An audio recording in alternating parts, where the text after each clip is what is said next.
하지 마. 그거 하지 말라고. 그거 하지 말고 저거 해. 그거 하지 마. 저거 하라고. 저거 해, 저거. 제발. 죽어. 죽어. 죽어! 잡아, 싸워, 울어,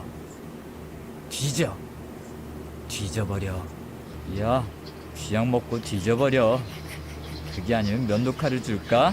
국민 여러분, 국에서 남침을 했으니 신속하게 대피하십시오. 이것은 실제 상황입니다. 국민 여러분, 국에서 남침을 했으니 신속하게 대피하시기 바랍니다. 이것은 실제 상황입니다.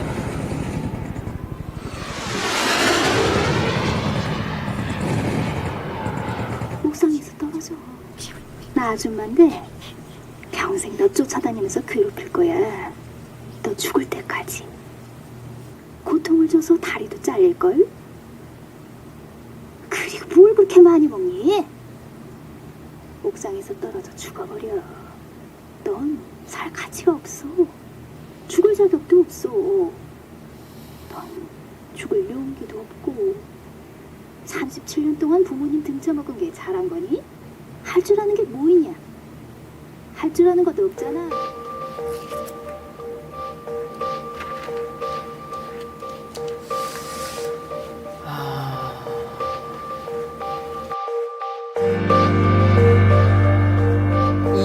이런 말을 듣고 일상생활이 가능할까 싶어요. 실험으로 하는 우리는 빼고 싶을 때 얼마든지 빼고 막으면 막을 수 있지만 그분들은 그게 아니잖아요. 이 소리를 듣고 뭐 생활을 한다고? 전혀. 지금 사실 이 신조어 사전 같은 경우에는 그렇게 시간이 많이 소요되는 편은 아닌데 지금 이거 듣는 중에는 뭐 뭘 봐도 지금 뭐 기억이 안 나요. 피할 수가 없다는 게 너무 끔찍한데 이 얘기를 계속 듣고 있어야 되는 거잖아요. 조현병이라고 하면 한청, 망상, 사고의 장애 이런 것들로 인해서 생활에 이제 불편을 많이 겪는, 과거에는 정신분열병이라는 이름으로 이제 불렸었고 최근에 이름이 이제 바뀌어가지고 조현병이라는 이름으로 지금 이제 쓰고 있고. 조현이란 현악기의 줄을 조율한다는 의미입니다.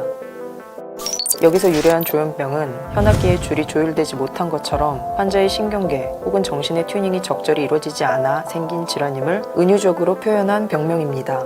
전 세계적으로 100명당 1명꼴로 발병하며 우리나라에는 약 50만 명의 환자가 있을 것으로 추산됩니다. 현재 치료받고 있는 환자는 10만 명, 나머지 40만 명은 진단을 받지 못했거나 방치되어 있는 것으로 추정됩니다. 강력범죄자 중 조현병 진단을 받은 사람은 0.04%. 이렇게 낮은 수치임에도 왜 언론에서는 빈번히 조현병과 강력범죄를 연관짓는 것일까요? 조현병의 진짜 실체는 무엇일까요? 저희는 조현병을 보다 가까이서 접해보기 위해 환자들을 위한 교육기관인 한울정신건강복지재단 관악지부를 찾았습니다. 이곳은 조현병 환자들에게 거처를 제공할 뿐만 아니라 회복지향 실천 프로그램을 통해 사회에 복귀할 수 있도록 돕고 있습니다. 우리가 한울센터를 찾은 날은 조현병 경험수기 발표 프로그램이 있던 날. 우리는 김용규님의 체험수기를 어렵사리 영상에 담을 수 있었습니다. 안녕하세요. 한울지역 건강센터입니다. 먼저 제가 병을 얻게 된 시작은 26세경 신입사원 연수원에서 연극을 했는데 개 역할을 맡게 되었습니다. 연기를 하고 난 후 기분이 너무 이상해서 입사를 포기하고 집으로 돌아왔습니다. 군생활 때는 증상이 없으셨고요? 없었어요. 그 연극에서 개 역할을 맡으시기 전에 전조 증상이라든가 뭐 우울증 같은 뭐 이런 게 전혀 없었어요. 없으실 거. 아무도 안 한다고 그래가지고 제가 개 역할을 했는데 개 역할을 하고 나서 기분이 이상했어요. 계속 갈수록 기분이 더 이상해지는 거예요. 그래서 할 수 없이 나왔죠. 나왔는데 그 당시에는 조금 이상했지만 나오니까 또 괜찮더라고요. 그래서 또 다른 회사에 들어왔는데 두 번째 입사를 다닐 때는 아버님 차를 몇 번 가지고 갔는데 뒤에서 누가 쫓아오는 것 같다는 생각이 들어서 운전 중에도 몇 번이나 뒤를 돌아보곤 했습니다. 누군가 저를 쫓아오는 것 같은 생각 때문에 두 번째 직장에서도 적응하기 힘들었습니다. 당시에 제가 가족들에게 증상과 관련한 이야기를 하지 않아서 가족들은 아무것도 모르고 있었습니다. 조현증이라는 게 어떤 특별한 사람 또는 처음부터 뭐가 이렇게 잘못 연결된 사람 이런 사람들이 이제 걸리는 게 아닌 것 같아요. 아마 저희가 이제 관악구에 있어서 그럴 수도 있는데 저희 기관이 이제 정원이 60명이에요. 그런데 이 60명 중에서 10%가 이 근처에 있는 우리나라에서 제일 좋은 학교 출신들이 저희 기관에 6, 7분이 계세요. 그래서 그런 것만 봐도 고학력자들이 또는 스트레스에 많이 이렇게 노출되어 있는 상태에서 걸리시고 한다는 걸 우리가 또 알 수 있는 것 같아요. 병원에서 주는 약만 타다 먹고 집에서 생활하며 20년 세월을 보냈습니다. 당시에는 한울센터 같은 이용시설이나 공동생활가정과 같은 사회복지시설이 있다는 것을 알지 못했습니다. 관악구만 해도 추정되는 정신질환자가 1000명이 넘어요. 그런데 저희 기관이 지금 60인 시설이거든요. 이런 게 관악구 안에 한 개 시설밖에 없는 거예요. 그럼 그 나머지는 다 어디 가 계실까요? 그냥 길을 배회하거나 그냥 집이나 뭐 동네를 왔다 갔다 하시거나 이렇게 지내시겠죠. 전철인데 집으로 가려면 이걸 타면 집으로 갈 수 있다. 그렇게 알고 있는데 막상 타려고 그러니까 아 이걸 타면 나는 집에 갈 수 없을 거야 라는 생각이 들고 집을 갈 수 있는 길이 있나 없나를 이렇게 찾아봤는데도 집에 갈 수 있는 길이 없는 거예요. 그러면 내가 어떻게 하면 집에 갈 수 있을까를 생각해 보다가 아 그러면 내가 만약 다쳐서 119에 실려가면 아 내가 집에 갈 수 있겠구나. 119에 실려갈 수 있는 방법은 내가 다치는 수밖에 없구나.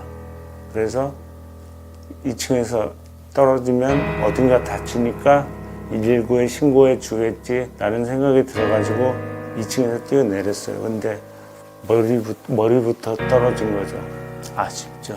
뭘 해도 할 수 있었는데 약이 너무 독하다는 이유로 제가 아무것도 못했거든요.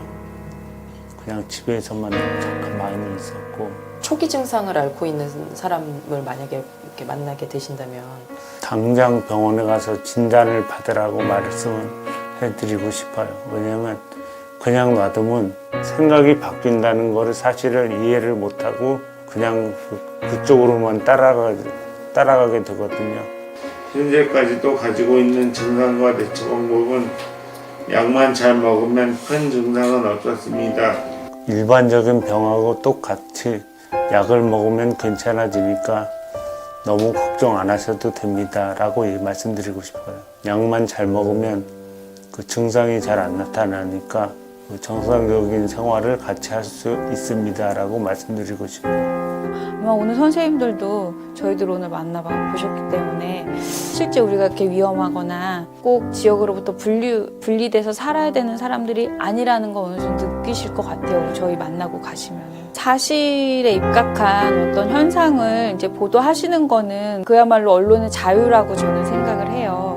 그런데 너무 알려고 하지 않는 거 아닌가. 알게 되면 이제 우리가 함부로 말을 못 하거든요.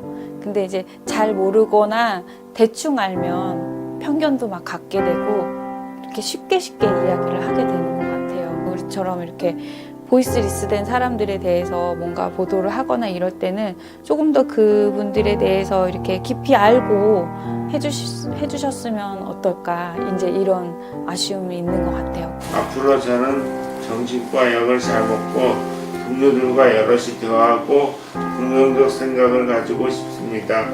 동료들과 여럿이 어울려 지내면 좋고 증상 없이 잘 지내고 싶습니다. 또한 능력이 된다면 취업하는 것도 괜찮겠지요.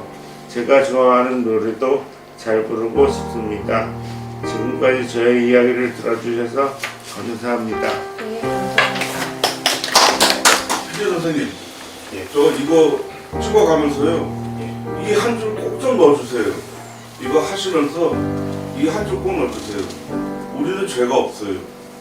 우리는 죄가 없어요. 이거 한 줄 꼭 좀 넣어주세요. 취재 중 조현병 환자들에 대한 공포는 이들을 예측할 수 없는 폭력성이 내포된 사람으로 규정하는 인식과 병증에 대한 이해, 그리고 재반 여건이 부족한 사회가 만든 비극일 수도 있다는 생각이 들었습니다.